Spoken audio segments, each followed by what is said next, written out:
Hello again. We'll dig through this month's wrap up pretty quickly, so let's get to it. First off, like every other Patreon, you can ignore the subscribe star for now. You might see an adjustment to your pledge amounts to include sales tax.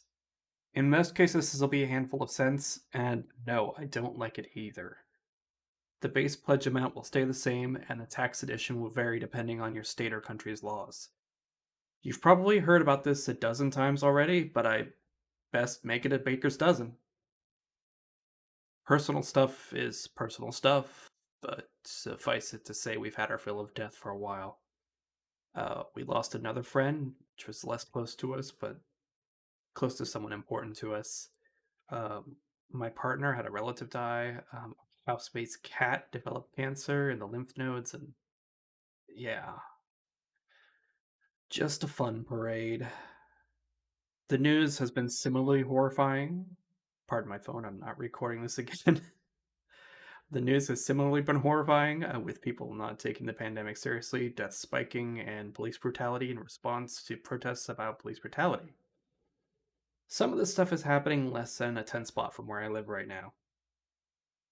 At least on the positive side, I slid in on the buzzer, at the buzzer for the first batch of the HIO Bundle for Racial Justice and Inequality. Initially, I didn't think I could contribute due to the bar of not safe for work games, but then I remembered Ruland Tower VR was completely safe for work. I was really happy to just be able to be part of it, but it turned out I was one of only two or so VR games at the time, especially for Oculus Quest. So it spiked downloads like crazy, well over 2,000. That is not why I contributed it, of course, and I don't see a cent from the sale of the bundle because it's all meant for charities. But it was a nice knock on effect. It did a good thing, and a lot of people who would have never touched my work otherwise got to mess around with it. My only disappointment now is that it wasn't a Meteor Experience, but I think I pulled in its, let's see, $0 and 0.00, well, it would have been 0029 cents. So less than 1 penny worth of content. I think I managed that. This wasn't a great month for Rulant Tower GB progress, and I am sorry for that.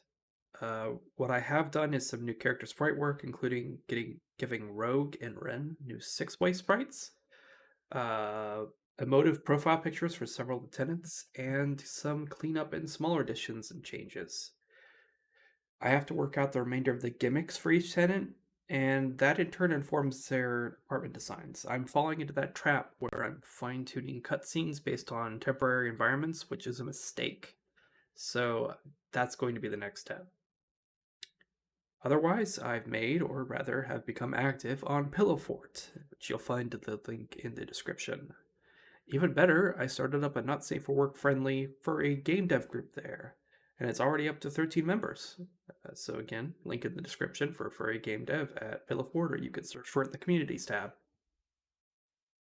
Give it a follow if you're a game developer, content creator, or just want to see neat fuzzy games. There's not much else to cover. This past week, I watched the entirety of the new Netflix Shera, kind of unexpectedly. That show is damn good. I could count on the fingers of one hand the times I thought, this is dragging a little bit. And it was always just for a smaller part of an episode, not the episode as a whole. So if you liked The Legend of Korra, it's that, but even better. So go watch the new Shira. Before we wrap up, I want to welcome two new patrons. Thanks to Foxers the Prey and James for signing up to be in the front row. This is along with A Kitty, Dark Dekumon, and Jeffrey Perigo. We've still got our fantastic VIP, Jessica Bumpus, and our guest of honor continues to be Fox. Thank you all for sticking around. Remember to wear your masks, wash your hands, don't get complacent, and keep your spirits up.